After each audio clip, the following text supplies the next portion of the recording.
विकासाचा भगीरथ पृथ्वीराज चव्हाण सुस्वागतम सुस्वागतम शुभस्वागतम। या ठिकाणी महाराष्ट्र राज्याचे माजी मुख्यमंत्री आणि होणारे बहुमुख्यमंत्री जोरदार टाळ्याने पण स्वागत करायचं आहे। इकडे बघा, इकडे एक काम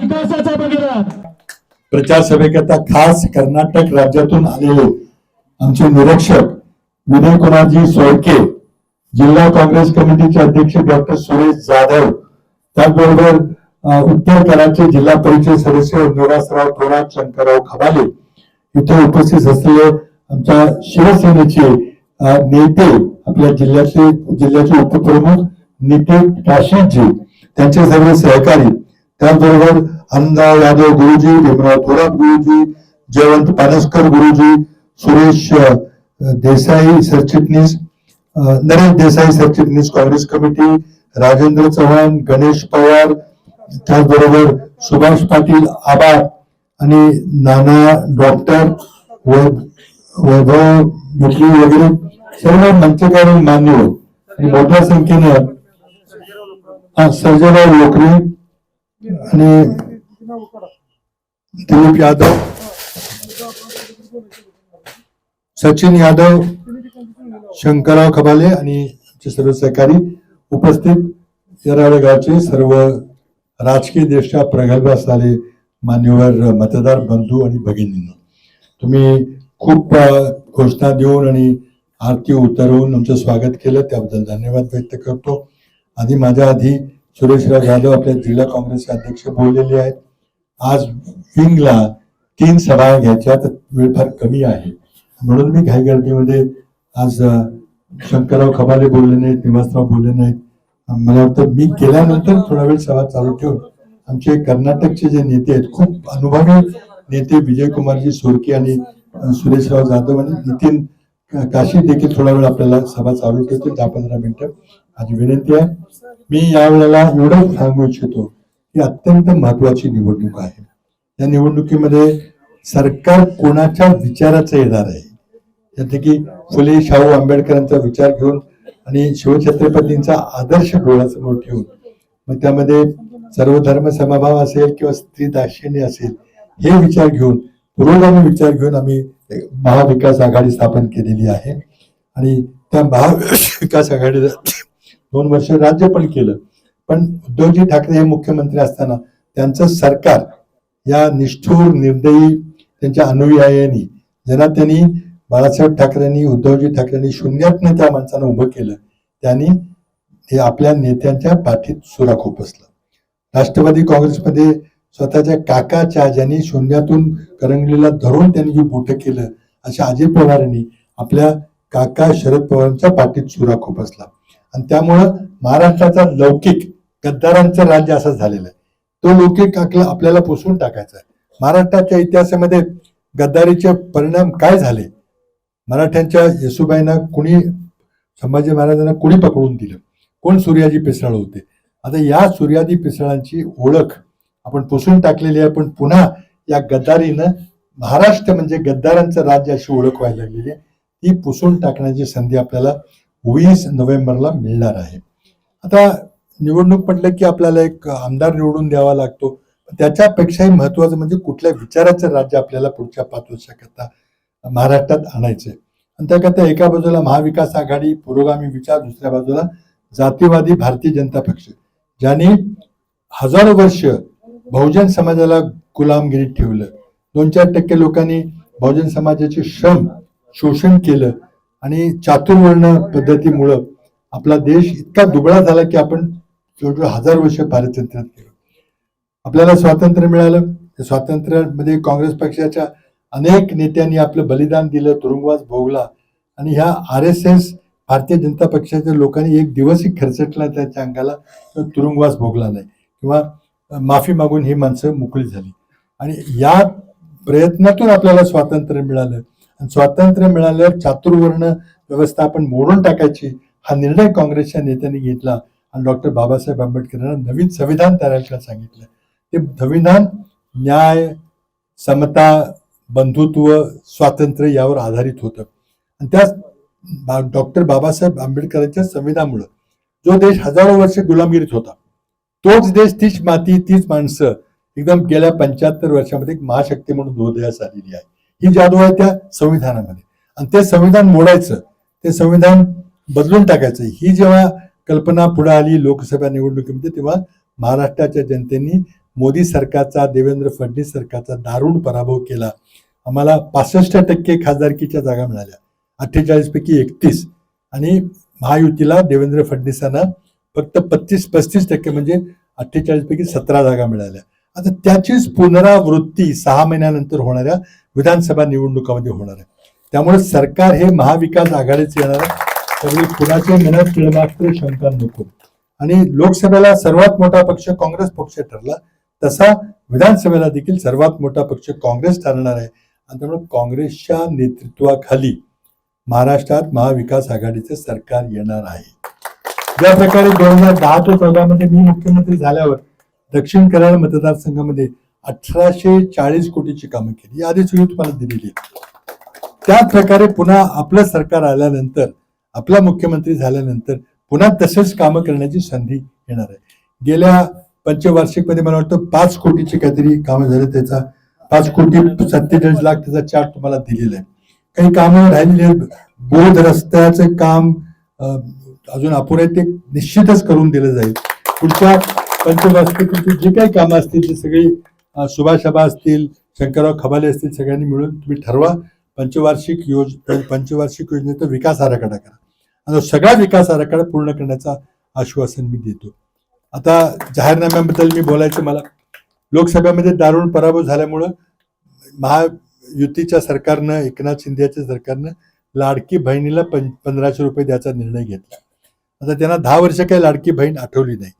तिथं गॅस सिलेंडर 400 वरून 1100 रुपये गेला, डिझेल पेट्रोलची 100च्या पार दर गेला, GST 18% आला, तेव्हा त्यांना लाडकी बहीण आणि लाडका भाव आठवला नाही. आता निवडणुकीचा पराभव झाला, त्यांनी 1500 रुपये दिले. मी या 1500 रुपयाचं स्वागत केले, विरोध केला नाही. याचं कारण असं आहे की आमचे विनयकुमारजी सोरके कर्नाटकचे नेते आहेत. कर्नाटकमध्ये जेव्हा विधानसभेच्या निवडणुका झाल्या तेव्हा आम्ही महिलांना आश्वासन दिलं होतं की आम्ही 2000 रुपये महिन्यात देऊ. आम्ही जिंकलो, आमचं सरकार आलं, आम्ही 2000 रुपये देतोय. तुम्ही कुणालाही कर्नाटकमध्ये विचारा, बेळगावला तुमचे नातेवाईक पाहुणे असतील, ओळखीचे कोण असेल, बेंगलोर असतील, विचारा, 2000 रुपये मिळतात. तेलंगणामध्ये हैदराबादमध्ये निवडणूक झाली, आम्ही 2000 रुपये द्यायचं अभिवचन दिलं, आम्ही जिंकलो. तिथं अंमलबजावणी चालू आहे. त्यामुळे मी विचारलं की तुम्ही 1500 देऊन कंजूस काय केलं, 2000 का नाही दिले. तर मी 2000 बोलायला लागलो. मी जाहीरनामा समितीचा अध्यक्ष आहे, त्यामुळे ह्या लोकांना वाटलं की आम्ही खरंच 2000 करणार आहे. त्याने लगेच 2100 रुपये जाहीर केले, 1500चे 2100 केले. पण आमच्या जाहीरनामा समितीनं गंभीर विचार केला. राहुल गांधी आणि खडगे यांच्या बरोबर आमची दिल्लीला बैठक झाली. मी गेलो होतो, 3 तास आमची बैठक झाली. आता मध्ये गंभीर विचार करून आम्ही ठरवलं की नाही, 1500 नाही, 2000 नाही, 2100 नाही, 3000 रुपये द्यायचे. आमच्या जाहीरनाम्यामध्ये आमचं सरकार आल्यावर आम्ही महिलांना 3000 रुपये देणार. ही उधळपट्टी नाही आहे, याला अतिशय शास्त्रोक्त अर्थशास्त्रामध्ये आधार आहे. त्या आधारावर त्याला इंग्रजीमध्ये युनिव्हर्सल बेसिक इन्कम म्हणतात. ही कल्पना अनेक राष्ट्रांमध्ये राबवली गेलेली, ती योजना आम्ही राबवली.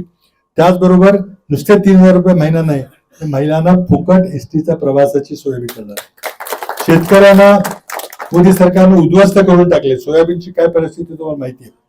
शेतकऱ्यांचं 3 लाखापर्यंत कर्ज आम्ही माफ करणार. त्याचबरोबर आरोग्याच्या बाबतीमध्ये मी मुख्यमंत्री असताना राजीव गांधी आणि महात्मा गांधी जीवनदायी आरोग्य योजना म्हणून विमा योजना केली होती. 1.5 लाखापर्यंत उपचार फुकट होता. त्यातूनच कोरोनामध्ये उपचार झाले. आता काही माणसं म्हणतात की आम्ही कोरोनामध्ये काम केलं. अरे पैसे तुम्हाला कोणी दिले? पैसे सगळे महाराष्ट्र सरकारच्या बजेट मधून मी सुरू केलेल्या महात्मा फुले योजनेमधून तुम्हाला पैसे मिळाले. अँब्युलन्स योजना, मी 108 ची अँब्युलन्स योजना मी मुख्यमंत्री असताना केली.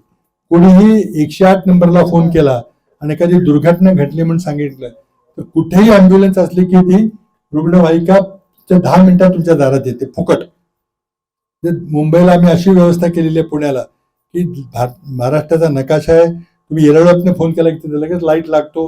येरवड्याला काहीतरी घटना घडलेली आहे, लगेच फोन माणूस विचारतो की नाही कुठं आहे, कोळ्याला अँब्युलन्स आहे का, मग कराडला ग्रामीण रुग्णालय तिथं सब डिस्ट्रिक्ट हॉस्पिटलमध्ये आहे का, लगेच फोन जातो की तू येरवड्याला ॲम्ब्युलन्स घेऊन जा. आतापर्यंत 90 लाख फेऱ्या महाराष्ट्रात त्या ॲम्ब्युलन्सच्या झाल्या. 108 नंबर 27,000 आमच्या भगिनी त्या ॲम्ब्युलन्समध्ये बाळण झालेले आहेत. कारण तिथे डॉक्टर असतो, नर्स असते. अनेक प्राण वाचवले. कोविड मध्ये जर आमच्या 108च्या जर ॲम्ब्युलन्स नसत्या तर कोणी खाजगी माणसं कोविडच्या रुग्णाला हात लावायला तयार नव्हती. एखादा रोगी दगावला तर त्याला कुठं स्मशान घाटात न्यायला कोणी तयार नव्हतं. आमच्या 108 ॲम्ब्युलन्सने हे काम केलं. खूप काम मी केलेलं आहे.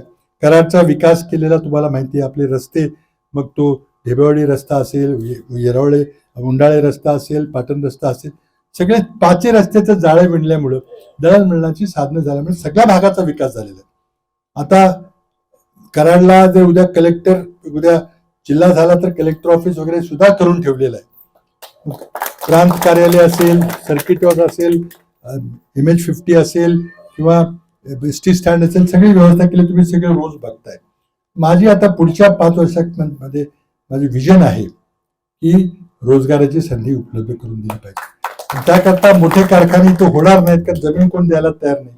इथं IT इन्फ्रास्ट्रक्चर, IT हब मला करायचं आहे.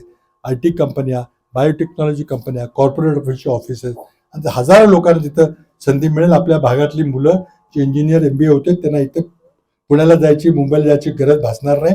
कराडामध्येच कसे रोजगार मिळेल याची कल्पना आहे. आणि म्हणून मग युवकांना नोकरी मिळेल तोपर्यंत 4,000 रुपये भत्ता वर्षभर किंवा नोकरी मिळेल तोपर्यंत आम्ही देणार आहे. आणि या सगळ्या योजना, आणि शेवटचा महत्वाचा मुद्दा, मी जातवार जनगणना करणार आहे. म्हणजे खरी विकासाची काय परिस्थिती आहे, कुठल्या जातीची काय परिस्थिती आहे ती करणार आहे. हा आमचा जाहीरनामा काल राहुल गांधींनी मुंबईमध्ये प्रकाशित केला. त्या जाहीरनाम्यावर आम्ही निवडणूक लढवतोय. मला विश्वास आहे की आपल्या येरवडे गाव असेल किंवा विंग जिल्हा परिषद मतदारसंघ असेल किंवा दक्षिण कराड असेल, तुम्ही या काँग्रेसच्या ध्येय धोरणावर विश्वास ठेवून काँग्रेसच्या पुरोगामी विचारांना तुम्ही समर्थन दिलं. या मतदारसंघामध्ये फक्त 3च आमदार झालेले आहेत. पहिले 30 वर्ष यशवंतराव मोहिते भाऊ, त्यानंतर पुढचे 35 वर्ष विलास काका, आणि नंतर 10 वर्ष मी झालेलो आहे. कुणी जातीवादी विचाराला मी थारा दिला नाही. म्हणून मी येरवडेकरांना विनंती करतो की येत्या 20 तारखेच्या निवडणुकीमध्ये आपण सर्वांनी महाविकास आघाडीच्या काँग्रेसच्या उमेदवाराला आशीर्वाद द्यावा. माझी खून हाताचा पंजा आहे. पंजा तुम्हाला सगळ्यांना माहिती आहे, त्यामुळे पंजाला मतदान करा ही विनंती करतो. मोठ्या संख्येनं आपण इथे जमला त्याबद्दल संयोजकाचे धन्यवाद व्यक्त करतो. थांबतो. जय हिंद, जय महाराष्ट्र. मुख्यमंत्री आदरणीय उद्धवजी ठाकरे साहेब, आदित्यजी ठाकरे साहेब, तसेच आत्ताच या कराड दक्षिण विधानसभेचे लोकप्रिय आमदार, माजी मुख्यमंत्री आदरणीय पृथ्वीराज बाबा, व्यासपीठावर उपस्थित असलेले कर्नाटक राज्याचे मंत्री विनय कुमार सोरटे साहेब, तसेच काँग्रेसचे जिल्हाध्यक्ष सुरेशराव जाधव, तसेच काँग्रेसचे सरचिटणीस नरेश देसाई चव्हाण साहेब, आमचे उत्तरमधील जिल्हा परिषदेचे आदरणीय सदस्य श्रीनिवास थोरात साहेब, व्यासपीठावरील सर्व उपस्थित, सन्माननीय व्यासपीठ उपस्थित, येरवडे गावचे ग्रामस्थ, आमच्या शिवसेनेच्या जिल्हा संघटिका अनिताराय जाधव, तालुका प्रमुख दिलीप यादव, उपस्थित सर्व बंधू भगिनींनो, आजची ही लढाई आहे, ही विचाराची लढाई आहे. एका बाजूला विघटनवादी विध्वंसक अशी प्रवृत्ती, तर दुसऱ्या बाजूला ह्या देशाच्या एकतेसाठी, अखंडतेसाठी, सतत या देशाची एकता जपण्यासाठी जी 1947 सालापासून 1885 सालापासून ज्या काँग्रेसची स्थापना झाली, त्या काँग्रेसची विचारधारा जी देशाला अखंडित ठेवण्याची अशी ही विचारधारा, आणि त्याच्या जोडीला आमची शिवसेनेची हिंदुत्व, जे हिंदुत्व तुमच्या आमच्या हाताला रोजगार देणारं, देवळातील घंटा बडवणारं हिंदुत्व नव्हे, तर घरात चूल पेटवणारं हिंदुत्व, असं जे हिंदुत्व आहे, जे हिंदुत्व मध्यम मार्गे सर्वांना सोबत घेऊन जाणार आहे, आणि या देशाला प्रखर राष्ट्रवादाबरोबर देशातील सर्व जाती धर्मांना सोबत घेऊन चालणारं जे हिंदुत्व बाळासाहेबांनी आम्हाला दिलं, ते हिंदुत्व आणि काँग्रेसची देशाची एकता जोपासणारी जी परंपरा, अशी ही महाविकास आघाडी, यात मग शरदचंद्रजी पवार साहेबांची राष्ट्रवादी काँग्रेस असो, सर्व घटक पक्ष, अशी विचारधारा असणारी महाविकास आघाडी एका बाजूला आणि दुसऱ्या बाजूला धर्माधर्मात जातीत भेद निर्माण करून झोडा फोडा आणि राज्य करा अशी प्रवृत्तीची भाजपा, अशा ह्या विचारसरणीतील ही लढाई आज आपल्यासमोर उभी आहे. आत्ताच बाबांनी सविस्तर आपल्याशी बोलले, प्रस्तावना करणारे आमचे मित्र सुद्धा ह्या लढाईच्या संदर्भातलं त्यांनी आपलं प्रस्तावना केलेली आहे. कालच या इथं अमित शहानी, आपले देशाचे गृहमंत्री आदरणीय अमित शहा आपल्या भागात आले होते आणि त्यांनी फार मोठे अशी घोषणा केल्या की तुम्ही आमच्या उमेदवाराला निवडून आणा, आम्ही असं करू तसं करू. परंतु मी त्यांना या इथं मी एक छोटा कार्यकर्ता आहे, मी त्यांना एक प्रश्न विचारतो की 2014ला ज्या वेळेला केंद्रात भाजपची सत्ता आली त्यावेळी 2015 साली त्यांनी पंतप्रधान आवास योजना लागू केली.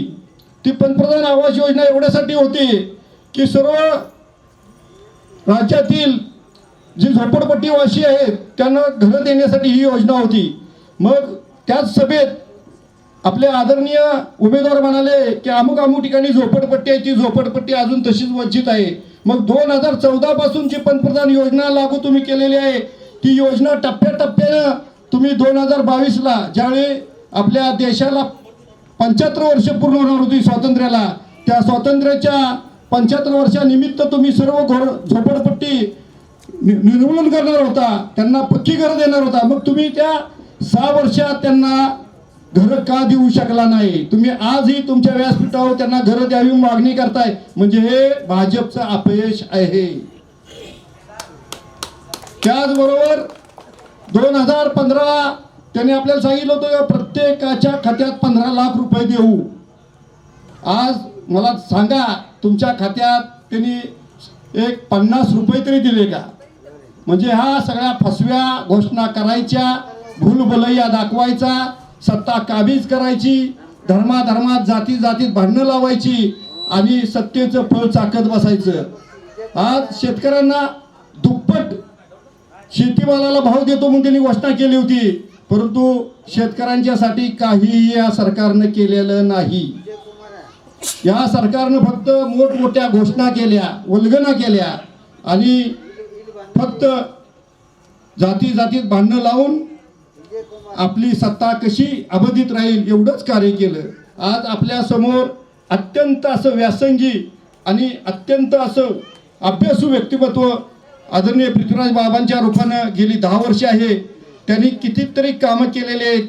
जिल्ह्याला एक त्यांनी जिल्हा स्थापनेसाठी ज्या पायाभूत सुविधा लागतात त्या सुविधा त्यांनी इथं निर्माण करून ठेवलेल्या आहेत आणि भविष्यात आपल्याला ज्या पुढच्या येणाऱ्या पंचवार्षिक योजनेत आपल्या संपूर्ण ह्या कराड दक्षिणचा विकास अत्यंत चांगल्या पद्धतीनं कसा करता येईल याची त्यांनी तरतूद करून ठेवलेली. अशा ह्या पृथ्वीराज बाबांच्या या येणाऱ्या 20 तारखेला आपण त्यांना प्रचंड बहुमतानं निवडून देऊया. येणाऱ्या 20 तारखेला हाताच्या चिन्हासमोरील बटन दाबून पृथ्वीराज बाबा यांना प्रचंड मताधिकाऱ्यांनी निवडून आणूया असा इथे निर्धार करूया. जय हिंद, जय महाराष्ट्र. हम कर्नाटक से आया, कर्नाटक से 3 बार एमएलए था, 1 बार एमपी था, 1 बार अर्बन डेवलपमेंट का मिनिस्टर था. पृथ्वीराज चौहान जी हमारा इंचार्ज था कर्नाटक में. उसी टाइम में हमको बहुत मदद दिया. कर्नाटक में पृथ्वीराज चौहान जी को बहुत लाइक करता है. हमको एक मौका मिला, आपका आशीर्वाद उसको देने के लिए, रिक्वेस्ट करने के लिए एक मौका दिया. 17 में कराड़ ई कॉन्स्टिट्यूंसी में 4 टाइम पृथ्वीराज चौहान जीत गई, 3 टाइम, 2 टाइम जीत गई. आपका आशीर्वाद का बल पे वो चीफ मिनिस्टर हो गया, महाराष्ट्र का चीफ मिनिस्टर हो गया। अभी क्या चुनाव चल रहा है, अभी कराड़ का एमएलए के लिए चुनाव नहीं चल रहा है, महाराष्ट्र का मुख्यमंत्री के लिए चुनाव चल रहा है। हमारा अगेंस्ट बीजेपी का कैंडिडेट है, वो बिजनेसमैन है, उसको जरूरत है एमएलए उसका बिजनेस के लिए। पृथ्वीराज चौहान का जरूरत है इधर का विकास करने के लिए, इधर का गरीबी लोग, फार्मर्स, ग्रामीण लोग को मदद देने के लिए जरूरत है। अभी मैनिफेस्टो का चेयरमैन है पृथ्वीराज चौहान जी। अभी मैनिफेस्टो बनाया, कराड़ के लिए मैनिफेस्टो नहीं है। 100% महाआघाड़ी गवर्नमेंट महाराष्ट्र में जीतता है।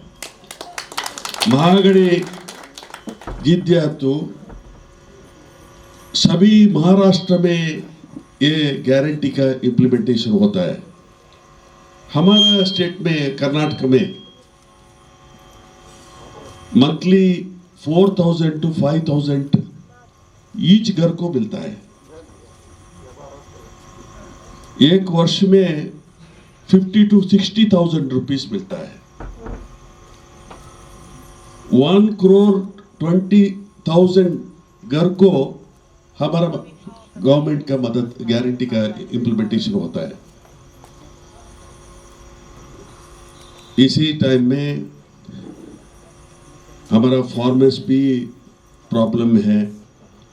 आफ्टर कोरोना का टाइम में उद्धव ठाकरे जी का सरकार था, थ्रू आउट नेशनल लेवल से कोरोना का अच्छा हैंडल किया उद्धव ठाकरे जी का सरकार, through out national level. After that ये जीएसटी लाया, आपका राइस को जीएसटी, आपका डेली यूज करने का सभी इसको जीएसटी लाके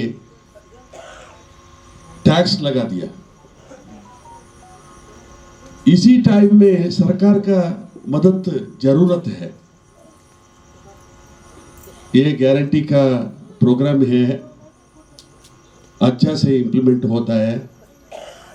आप पृथ्वीराज चौहान जी को आशीर्वाद कीजिए। पृथ्वीराज चौहान जीत गए तो आपका थ्रू आउट स्टेट में काम करने के लिए एक मौका मिलता है। उसने कराड़ का सभी मतदार बांधव या बहुत महत्व मत देने के बाद इधर हमारा फ्रेंड बोला 550 दोनों बूथ में 550 लीड हो गया। इस बार ज्यादा लीड होता है बोलता है, हम नोट कर दूंगा। आप हम ऑलरेडी अनाउंस किया, किधर बूथ में ज्यादा वोट मिलता है उसको बहुमान देता है, प्राइज देता है। आप सब लोग आशीर्वाद करके पृथ्वीराज चौहान जी को जिता दीजिए, आपका काम करने के लिए मौका दे दीजिए। अच्छा, नॉन करप्ट, बहुत डेडिकेशन से काम करता है, नेशनल लेवल का लीडर है पृथ्वीराज चौहान। उसको आप सब लोग आशीर्वाद कीजिए, मेरा विनंती है। कराडचा स्वाभिमान पृथ्वीराज चव्हाण।